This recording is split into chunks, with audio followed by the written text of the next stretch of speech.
नादं महद्भूतं सर्वभूतमोद्भवं केशवे सर्वधर्माणां धर्मो निधनो महः यत्त्वया पुण्डरीकाक्षं स्तवैरस्तेन रक्षता परमं यो महत्तेजः परमं यो महत्तपः परमं यो महद्ब्रह्म परमं यत्परायणं पवित्राणां पवित्रं यो मङ्गलानां च मङ्गलं दैवतं देवतानां च भूतानां यो जयति यः सर्वाणि भूतानि भवत्यादियुगागमे यस्मिन् सत्प्रलयं यान्ति पुनरेवैवर्षये तस्य लोकप्रधानस्य जगन्नाथस्य भूपते विष्णोर्नाम सहस्रं मे शृणु पापभयापहम् यानि नामानि गौणानि विख्यातानि महात्मनः ऋषिभिः परिगीतानि तानि वक्ष्यामि भूतये ऋषीणां सहस्रस्य वेदव्यासो महामुनिः छन्दोनिष्ठुप्तरा देवो भगवान् देवकीसुरः अमृतां शुद्धवो बीजं शक्तिर्देवकीनन्दनः सामाहृदयं तस्य साम्यक्तेर्वियुज्यते विष्णुं विष्णुं महाविष्णुं प्रभविष्णुं महेश्वरम् अनेकरूपदैत्यान्तं नमामि पुरुषोत्तमम् अस्य श्रीविष्णोः दिव्यसहस्रनामस्तोत्रमहामन्त्रस्य श्रीवेदव्यासो भगवान् ऋषिः अनुष्टुप् श्रीमहाविष्णुः परमात्मा श्रीमन्नारायणो देवता अमृतां शुद्धवो भानुरिति बीजम् देवकी नन्दनसृष्टेति शक्तिः उद्भवशोभनो देवैः परमो मन्त्रः शङ्खबृहन्नकी चक्रीति वीरम् शार्दगन्वा गदाधरैत्यष्टम् गदाधरपाणिरक्षोभ्यैति नेत्रम् त्रिसामासामगस्सामेति कवचम्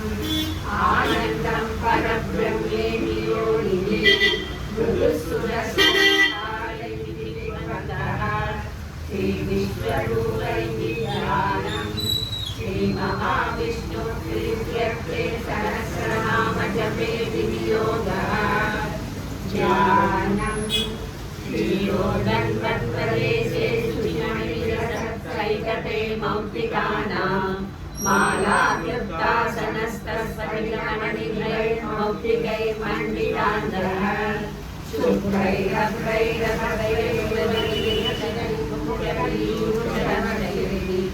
आनन्दीनः पुनीयादरुणविदरः भूपादौ यस्य नाभिर्गिरसुरनिलचक्रसूर्यौ चलयते तन्नापाशाशिरोद्रौर्मुखमपि दहनो यस्य वास्तेयमाप्तिः अन्तस्तं यस्य विश्वं सुरनरतपोभिवर्धवदयैः चित्रं रं रम्यलितं त्रिभुवनवपुषं विष्णुमीशं नमामि ॐ नमो भगवते वासुदेवाय शान्ताकारं भुजगशयनं पद्मनाभं सुरेशं विश्वाधारं गगनसदृशं त्रिनेत्रं शिवाङ्गं लक्ष्मीकान्तं कमलनयनं योगिविद्यानगम्यं वन्दे विष्णुं भवभयहरं सर्वलोकैकनाथम् पीतश्यामं पीतकौशेयवासं श्रीवत्साङ्गं कौस्तुभोद्भासिताङ्गं पुण्यो वेदं पुण्डरीकायदाक्षं विष्णुं वन्दे सर्वलोकैकनाथम् नमः समस्तभूतानाम् आदिभूताय भूभृते अनेकरूपरूपाय विष्णवे प्रभविष्णवे शशङ्खचक्रं सकीचकुण्डलं सबीतवस्त्रं सरसीरुहेक्षणं सहारवक्षस्थलशोभिकौस्तुभं नमामि विष्णुं शिरसा चतुर्भुजं छायायां पारिजातस्य हेमसिंहासनोपरि आसीनमङ्गुलश्याममायताक्षमलङ्कृतम् चन्द्राननं चतुर्बाहुं श्रीवत्सामित्रवक्षसम् रुक्मिणी सत्यभामाभ्यां सहितं कृष्णमाश्रये विश्वं विष्णुर्वषट्कारो भूतभव्यभवत्प्रभुः भूतकृद्भूतकृद्भावो भूतात्मा भूतभावनः भूतात्मा परमात्मा च मुक्तानां परमागतिः अव्ययः पुरुषः साक्षी क्षेत्रज्ञोऽक्षर एव च योगो योगविदां वेदा प्रधानपुरुषेश्वरः नारसिंहवपुः श्रीमान् केशवपुरुषोत्तमः सर्वः सर्वशिवस्थाणो भूतादिर्निरव्ययः सम्भवो भावनो भर्ता प्रभवः प्रभुरीश्वरः स्वयंभू शम्भुरादित्यः पुष्कराक्षो महास्वनः अनादिनिधनो दाता विधाता दातुरुत्तमः अप्रमेयो ऋषिकेशः पद्मनाभो मरप्रभुः विश्वकर्मा मनुष्टष्टा सविष्टस्तविरो ध्रुवः अग्राह्य शाश्वतः कृष्णो लोहिताक्षः प्रदर्शनः प्रभुतकृतमुत्तामः पवित्रं मङ्गलं परम् ईशानः प्राणदः प्राणो ज्येष्ठश्रेष्ठः प्रजापतिः हिरण्यगर्भो भूगर्भो माधवो मधुसूदनः ईश्वरो विक्रमी तन्वी मेधावी विक्रमक्रमः अनुत्तमो धुरादर्शः कृतज्ञः कृत्यात्मवान् सुरेशशरणं शर्म विश्वरेता प्रजाभवः अहः संवत्सरो व्यारः प्रत्ययः सर्वदर्शनः अजः सर्वेश्वरः सिद्धः सिद्धिः सर्वाधिरच्युतः विशालमिरमेयात्मा सर्वयोगविनिश्रुतः वसुर्वसुमना सत्य समात्मा संविदः समः अमोघः पुण्डरीकाक्षो वृषकर्मा वृषाकृतिः रुद्रो बहुशिरा वक्रो विश्वयोनिश्रवाः अमृतः शाश्वतस्थानो वरालोको महातपाः सर्वतः सर्वविद्वानो विश्वक्सेनो जनार्दनः वेदो वेदविदव्यङ्गो वेदाङ्गो वेदविद्गमिः लोकाध्यक्षः सुराध्यक्षो धर्माध्यक्षः कृताकृतः चतुरात्मा चतुर्व्यूहश्चतुर्भुजः प्राविष्णुर्भोजनं भोक्ता सविष्णुर्जगदाधिजः अनघो विजयो जेता विश्वयोनिः पुनर्वसुः कुबेरो वामनः प्रांशुरामोघस्तु विरोहितः अजीन्द्रसङ्ग्रहः सर्गो दुरात्मा नियमो यमः वैद्यो वैद्यः सदा योगी वीरः माधवो मधुः अतीन्द्रियो महामायो महोत्साहो महाबलः महाबुद्धिर्महावीर्यो महाशक्तिर्महाद्युतिः अनिर्देश्य श्रीमान् अमेयात्मा महाधृतः महेश्वासो महीवर्ता श्रीनिवासः सदाङ्गरीः अनिरुद्धसुरानन्दो गोविन्दो गोविदाम्बरिः महीचित्तमनोहंसः सुवर्णो भुजगोत्तमः हिरण्यनाभस्तुतपापद्मनाभः प्रजापतिः अमृतसर्वकृत्सिंहः सनकारासन्धिमान् शिरः अजो दुर्मक्षणः शास्ता विश्वात्मा सुरारिता गुरुर्गुरुतमो रामः सत्यः सत्यपराक्रमः निमिषो निमिषश्रद्धि वाचस्पतिरुदारधिः अग्रणी ब्राह्मणी श्रीमान् ध्यायो नेता समीरणः सहस्रमूर्धा विश्वात्मा सहस्राक्षः सहस्रवान् आवर्तनो निवृत्तात्मा संकृतः सम्प्रवर्तनः अहः संवर्तको वह्निः अनिलो धरणीधरः सुप्रसादः प्रसन्नात्मा विश्वबुद्धिरुः सत्कर्ता सत्कृतः साधु जन्मुर्नारायणो नरः असङ्ख्ययोगवीर्यात्मा विशिष्टशिष्टकृत्युजिः सिद्धार्थसिद्धसङ्कल्पसिद्धिदसिद्धिसाधनः वृषाणी वृषभो विष्णुर्वृषभर्वा वृषोदरः वरदनो वर्तमानश्च विविक्तशुसादरः सुहृदो दुर्धरो वाग्मी महेन्द्रो वसुरो वसुः नैकरूपो बृहद्योगशिविमिष्टः प्रकाशनः ओजस्तेजोऽसुविधरः प्रकाशात्मा प्रतापनः रुद्रस्पष्टाक्षरो मन्त्रश्चन्द्रांशुर्भास्करद्युतिः अमृतांशुद्भवो भानुः शशबिन्दुः सुरेश्वरः औषधं जगदस्येतुः सत्यधर्मपराक्रमः भूतभव्यपवन्नादः पवनः पावनो नरः कामः कामकृत्कान्तः कामः प्रभुः युगादिकृत्युगावद्यो नैकमायो महाशनः अदृश्यो व्यक्तरूपस्य सहस्रजननदिष्टो विशिष्टशिष्टेन शिखण्डीलंशो मृषः क्रोधः क्रोधकृत्कर्ता विश्वबाहु महीधरः अच्युतः प्रतितः प्राणः प्राणो वासवानुजः अवाङ्गिरनुष्ठानम् अप्रमत्तः प्रतिष्ठितः स्कन्दस्कन्दधरो तुल्यो वरदो वायुवाहनः वासुदेवो बृहद्भानुरादिदेवः पुरन्दरः अशोकस्तारणस्तारः शूरः शौर्यजनेश्वरः अनुकूलः शतावर्तः पत्नी पद्मनिरीक्षणः पद्मनाभोरललिताक्षः पद्मदर्पशरीरवृत् महतिर्वृद्धो वृद्धात्मा महाक्षोभरध्वजः अतुलशरभो भीमः समयज्ञो हविर्हरिः सर्वलक्षणलक्षण्यो लक्ष्मीवान् समिजञ्जयः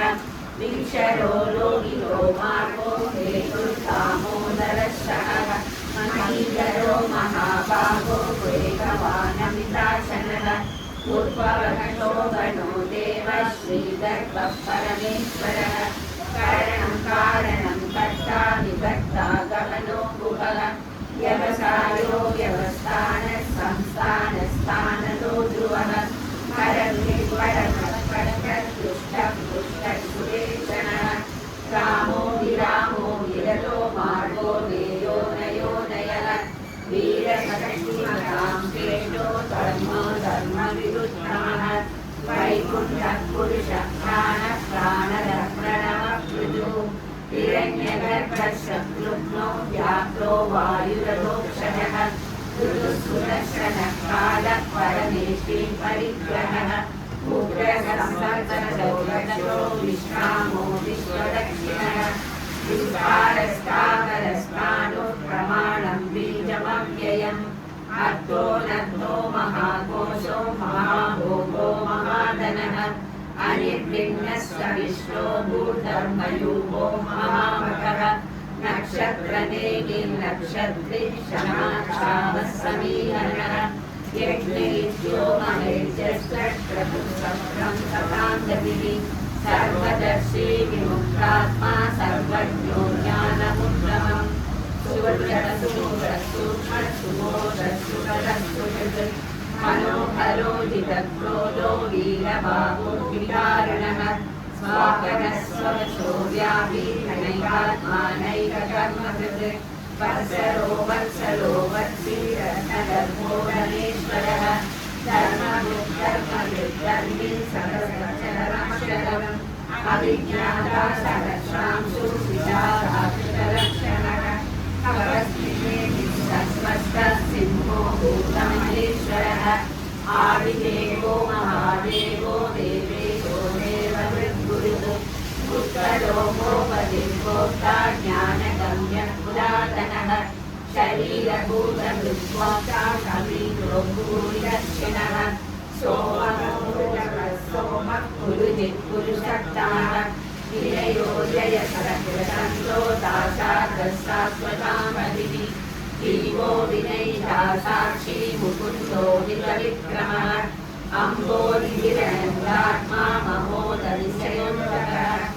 अजो महासस्वायो दिवामित्रः प्रमोदनः आनन्दो नन्दनो नन्दः सत्यधर्मा त्रिविक्रमः महर्षिकपिताचार्य कृतज्ञो मेदिनीपतिः त्रिपदस्त्रिदशाध्यक्षो महाशृङ्गकृताशकृत् महावराहो गोविन्दः सुषेणघनकाङ्गली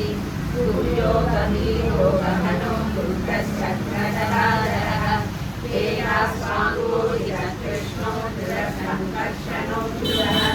वरुणो वारुणो वृक्षः पुष्कराक्षो महावनः वनमाली हरायुधः आदित्यो ज्योतिरादित्यः सविष्णुर्यविसप्तमः सुगन्धाखण्डपरशुर्वारुणो द्रविणप्रदः दिवस्पृत्सर्वदिव्यासो वाचस्पतिरयोनिशः त्रिसामासामगः साम निर्वाणं देशतं विशगे सन्न्यासकृच्छमशान्तो निष्ठा शान्तिपरायणः शुभाङ्गः शान्तिकस्पष्टः कुमुदः कुवलेशयः गोविन्दो गोपतिर्गोप्ता वृषभाक्षो वृषभप्रियः अनिलगतिर्निर्वृतात्मा संक्षेप्ता क्षेमकृच्छिवः श्रीवत्सवक्षा श्रीवासः श्रीवटि श्रीमताम्बरः श्रीधः श्रीशः श्रीनिवासः श्रीनिधिः श्रीनिवामनः श्रीधर श्रीधर श्रेयः श्रीमानो सत्रयाश्रयः स्वच्छस्वच्छदानन्दो नन्दिर्ज्योतिर्गणेश्वरः विदितात्मा विधेयात्मा संशयः उदीर्णः सर्वगश्चक्षुरनीशशाश्वतस्थिरः भूषयो भूषणो भूतिर्विशोकशोकनाशनः अर्चित्कुम्भो विशुद्धात्मा विशोधनः अनिरुद्धो प्रतिरतः प्रद्युम्नो विक्रमः कालनेमिनिशूलधरेश्वरः त्रिलोकात्मा त्रिलोकेशः केशवः केशिकाहरिः कामदेवः कामपालः कामी कान्तकृतागमः अनित्यैशवविष्णो वीर्योऽनन्तो धनञ्जयः ब्रह्मण्यो ब्रह्मकृद्ब्रह्म ब्रह्म ब्रह्म विवर्तनः ब्रह्मविद्ब्राह्मणो ब्रह्मी ब्रह्मज्ञो ब्राह्मणप्रियः महाब्रह्मो महाकर्मा महातेजा महोदरः महाक्रतुर्महायज्ञ महायज्ञो महाकविः सत्यस्तवप्रियस्तोत्रं स्तुतिस्तोतारणप्रियः पूर्णपूरयिता पुण्यः पुण्यकीर्तिरनामयः मनोबलश्रीधरो वसुदेता वसुप्रदः वसुप्रदो वासुदेवो वसुमनामलिः सद्गतिः सत्कृतिः सत्ता सद्भूतिः सत्परायणः शूरसेनो यदुष्टेतः सन्निवाससूयामुनः भूतावासो वासुदेवः सर्वासुनिलयो नरः दर्पः दर्पदो दृप्तो दुर्धरो तापराजितः विश्वमूर्तिर्महामूर्तिर्नीतमूर्तिरमूर्तिमान् अनेकमूर्तिरव्यक्तः शतमूर्तिः शताननः एको नैकः समर्थः लोकनाथो माधवो भक्तवत्सलः सुवर्णवर्णो हेमाङ्गो वराङ्गश्चन्दनाङ्गलीः ीयकाविषमशून्यो धृताशीर्यचरश्चरः अमानीमानलो मान्यो लोकस्वामी जलोकजः सुमेधामेधजोदन्यः सत्यमेधादरादरः तेजो वृषो दुर्धरः सर्वशस्त्रवृषाम्बरः प्रग्रहो निग्रहो व्यग्रो नैकशूलोकदाक्षरः चतुर्मूर्तिश्चतुर्बाहुः चतुर्युगः चतुर्गतिः चतुरात्मा चतुर्भावः चतुर्वेदविद्यमान् तावन्तो निवृत्तात्मा दुर्जयो दुर्विक्रमः दुर्लभो दुर्गमो दुर्गो दुरावासो दुरालिः शुभाङ्गो लोकसारङ्गः सुबन्धुस्तं दुवर्धनः विघ्नकर्मा महाकर्मा मृतकर्मा कर्मासुरागमः उद्भवः सुन्दरः सुन्दो रत्ननाभः सुलोचनः अर्भो वाजसनः शृङ्गी जयन्तः सर्वविजये सुवर्णबिन्दुरक्षोभ्यः सर्ववागीश्वरेश्वरः महाव्रतो महाकष्टो महाभूतो महानिधिः कुन्दरकुन्दः पर्जन्यः पावनो निलः अमृताशोमृतभक्तसर्वजनः शूलभशूलसिंहशत्रुतापनः जयक्रोधो बम्बरोषाणूराधनशूदनः सहस्राक्षि सप्तजिह्वः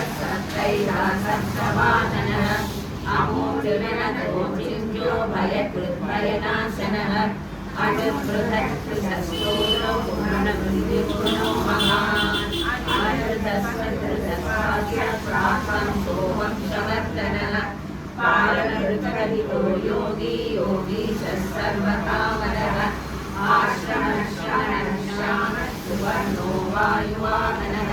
धनुर्धरो धनुर्वेदो दण्डो दमनितातमः अपराजितः सर्वसमो नियन्ता नियमो यमः सात्यवान् सात्विकः सत्यः सत्यधर्मपरायणः अभिप्रायप्रियातोषः विहाय सदति ज्योतिः रविर्विलोचनः सूर्यः सविचारविलोचनः आनन्दो उपभोक्ता सुखदो नैकदो गजः अनिर्विघ्नः सदा मर्षिलोकाधिष्ठानमद्भुतः सनातनतमः कपिलव्ययः स्वस्तिदः स्वस्तिकृत् स्वस्ति दक्षिणः अरौद्रः कुण्डली चक्रे विक्रमोदितशासनः शब्दादिकः शब्दसः शिशिरः सर्वरीकरः अक्रूरः दक्षो दक्षिणाम्बरः विद्वत्तमो वीरभयः पुण्यश्रवणकीर्तनः उच्चारणो दुष्कृतिः पुण्यो दुःस्वप्ननाशनः वीरनारक्षणः सन्तो जीवनः पर्यवसितः अनन्तरूपो नन्दश्रीजितमन्युभयावहः चतुरश्रोगवीरात्मा विदिशो व्यासियो दिशः अनादिर्भूतो लक्ष्मी सूर्योरुचिराङ्गदः जननो जनजन्मादिर्भीमो भीमपराक्रमः आधारनिलयो दाता पुष्पहासः प्रजागरः ऊर्ध्वः सर्वदाचारः प्राणदः प्रणवः पनः प्रमाणं प्राणनिलयः प्राणभृत् प्राणजीवनः तत्त्वं तत्त्वविवेकात्मा जन्म मृत्युजराजितः भूर्भुवस्वस्तनुसारः सवितामः यज्ञो यज्ञपतिर्यज्ञा यज्ञाङ्गो यज्ञवाहनः यज्ञभृत्यज्ञकृत्यज्ञे यज्ञभुत्यज्ञसाधनः यज्ञान्तकृत्यज्ञकृत्यमन्नमन्नादयेव च आत्मयोनिः स्वयं जातो वैकानः सामगायनः देवकीनन्दनः स्रष्टा श्रीशः पापनाशनः शङ्खबृन्नन्दकी चक्री शार्ङ्गधन्वागदाधरः प्रकाशपाणिरक्षोभ्यः सर्वप्रकरणायुधः सर्वप्रकरणायुध ॐ नमः इति वनालीगदनिशाङ्गी शङ्गी चक्रे च नन्दकी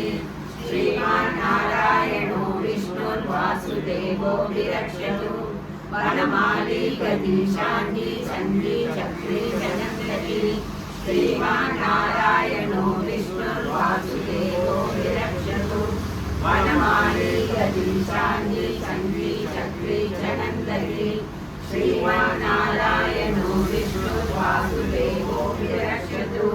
श्रीवासुदेवो विरक्षतु नम इति तं कीर्तनीयस्य केशवस्य महात्मनः नाम्नां सहस्रं दिव्यानामशेषेण प्रकीर्तितं नित्यं यस्याभिमरवीर्यये नाशुभं प्राप्नुयात् किञ्चित् सोमुत्प्रेतमानवः वेदान्तको ब्राह्मणस्य क्षत्रियो विजयी भवेत् वैश्यो धनसम्पदः स्यात् धर्महारापीठार्थमाप्नुयात् मामानवाप्नुयात् कामी प्रजाप्रीयाप्नुयात् प्रजा भक्तिमान् यः सदोत्राय शुचिसत्करमानसः सहस्रं वासुदेवस्य नाम्नामेतत् प्रकीर्तये यशः प्राप्नोति दिव्यं याति प्राधान्यमेव च अचलां श्रियमाप्नोति श्रेयः प्राप्नोत्यनुत्तमम् न भयं क्वचिदाप्नोति वीर्यं तेजस्य विन्दति भवत्यरोगोन्विमान् बलरूपगुणान्वितः रोगात्तो मुच्यते रोगात् बन्धो मुच्येत बन्धनात् भयान् मुच्येत भीतस्तु मुच्येतापन्नापदः दुर्गाणतिदरद्रासु पुरुषः पुरुषोत्तमम् स्तुवन्नाम सहस्रेण नित्यं भक्तिसमन्वितः वासुदेवाश्रयो मध्यो वासुदेवपरायणः सर्वपापविशुद्धात्मा याति ब्रह्म सनातनम् न वासुदेवभक्तानामशुभं विद्यते क्वचित् जन्म मृत्युजरा व्याधि भयं नैवोपजायते इमं स्तवमलीयाना श्रद्धाभक्तिसमन्वितः दिव्येयाना सुरक्षान्ते श्रीहृदिस्मृतिकीर्तिः न क्रोधो न समाचर्यं न लोभो नाशुवामतिः भवन्ति कृतपुण्यानां भक्तानां पुरुषोत्तमे यौ चन्द्रार्कनक्षत्रकान्तिशो पूर्णमोदतिः वासुदेवस्य वीर्येण विदुतानि महात्मनः ससुरासुरगन्धर्वं सयच्छोदकराक्षसं जगत्पते वर्ततेजं कृष्णस्य रथाचलम् इन्द्रियाणि मनोबुद्धिः सत्त्वं तेजो बलं धृतिः वासुदेवात्मकान्यापूषेत्रं क्षेत्रज्ञमेव च सर्वागमानामाचारप्रथमं परिकल्पते आचारप्रभवो धर्मो धर्मस्य प्रभुरच्युतः ऋषयः पितरो देवा महाभूतानि जातवः जङ्गमाजङ्गमं चेदं जगन्नारायणोद्भवम् योगो ज्ञानं तथा साङ्ख्यं विद्या शिल्पादि कर्म च एता शास्त्राणि विज्ञानं वेदः सर्वं जनार्दनात् एको विष्णुर्महद्भूतं पुनर्भूतान्यनेव सः त्रीन् लोकान् व्याप्य भूतात्मा भूते विश्वभुवव्ययः इमं स्तवं भगवतो विष्णोर्व्यासेन कीर्तितम् पठेत्यैश्वर्यश्रेयः प्राप्तुं सुखानि च विश्वेश्वरमजं देवं जगतः प्रभुमव्ययम् भजन्ति ये पुष्कराक्षं नगे यान्ति पराभवम् नगे यान्ति पराभवम् अर्जुन उवाच पद्मपत्रविशालाक्ष पद्मनाभस्तोत्तमा भक्तानामनुरक्तानां त्राता भवजनार्दन श्रीभगवानुवाच यो मां नाम सहस्रेण स्तोतुमिच्छति पाण्डव स्तोकमेतेन श्लोकेन स्तुत एव न संशयः स्तुत एव न संशय ॐ नम इति व्यास उवाच वासनात् वासुदेवस्य वासिनं भुवनत्रयम् सर्वभूतनिवासोऽसि वासुदेव नमोऽस्तु ते वासुदेव नमोऽस्तु ॐ नम इति पार्वत्युवाच तेनोपायेन लघुना विष्णोर्नाम सहस्रतं पठ्यते पण्डितैः नित्यं श्रोतुमिच्छाम्यहं प्रभो ईश्वर उवाच श्रीराम राम रामेति रमे रामे मनोरमे सहस्रनाम तत्तुल्यं राम नाम वरानने श्रीराम राम रामेति रमे रामे मनोरमे सहस्रनाम तत्तुल्यं राम नाम वरानने श्रीराम राम रामेति रमे रामे मनोरमे सहस्रनाम तत्तुल्यं राम नाम वरानने श्रीराम नाम वरानन ॐ नमः ब्रह्मोवाच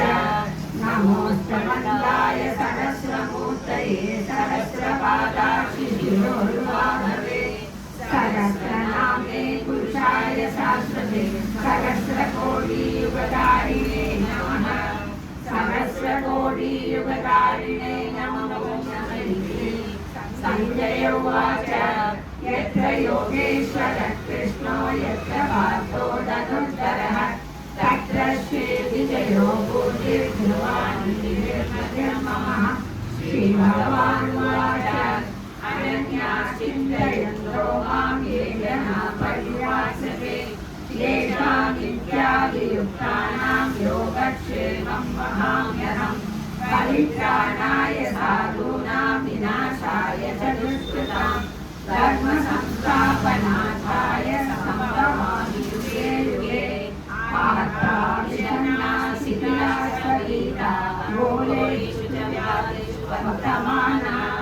सञ्जीव्य नारायण शब्दमात्रं विमुक्तदुःखाः सुखिनो भवन्तु। कायेन वाचा मनसेन्द्रियैर्वा बुद्ध्यात्मना वा प्रकृते स्वभावात् करोमि यद्यत् सकलं परस्मै नारायणायेति समर्पयामि। नमस्तेऽस्तु महामाये श्रीपीठे सुरपूजिते शङ्खचक्रगदाहस्ते महालक्ष्मी नमोऽस्तुते। नमस्ते गरुडारूढे घोरासुरभयङ्करी सर्वपापहरे देवी महालक्ष्मी नमोऽस्तुते। सर्वज्ञे सर्ववरदे सर्वदुष्टभयङ्करी सर्वदुःखहरे देवी महालक्ष्मी नमोऽस्तुते। सिद्धिबुद्धिप्रदे देवी भुक्तिमुक्तिप्रदायिनी मन्त्रमूर्ते सदा देवी महालक्ष्मी नमोऽस्तुते। आद्यान्तरहिते देवी आदिशक्तिमहेश्वरी योगज्ञे योगसम्भूते महालक्ष्मी नमोऽस्तुते। स्थूलसूक्ष्ममहारौद्रे महाशक्तिमहोदरे महापापहरे देवी महालक्ष्मी नमोऽस्तुते। पद्मासनस्थिते देवी परब्रह्मस्वरूपिणी परमेशी जगन्माता महालक्ष्मी नमोऽस्तुते। श्वेताम्बरधरे देवी नानालङ्कारभूषिते जगस्थिते जगन्माता महालक्ष्मी नमोऽस्तुते।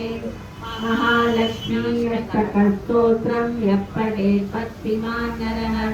सर्वसिद्धिमवाप्नोति राज्यं प्राप्नोति सर्वदा।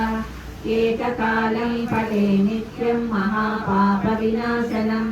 त्रिकालं यः पठे नित्यं धनधान्यसमन्वितः त्रिकालं यः पठे नित्यं महाशत्रुविनाशनं। महालक्ष्मीर्भवे नित्यं प्रसन्ना वरदा शुभा। गोविन्दा गोविन्दा गोविन्दा गोविन्दा। नमस्ते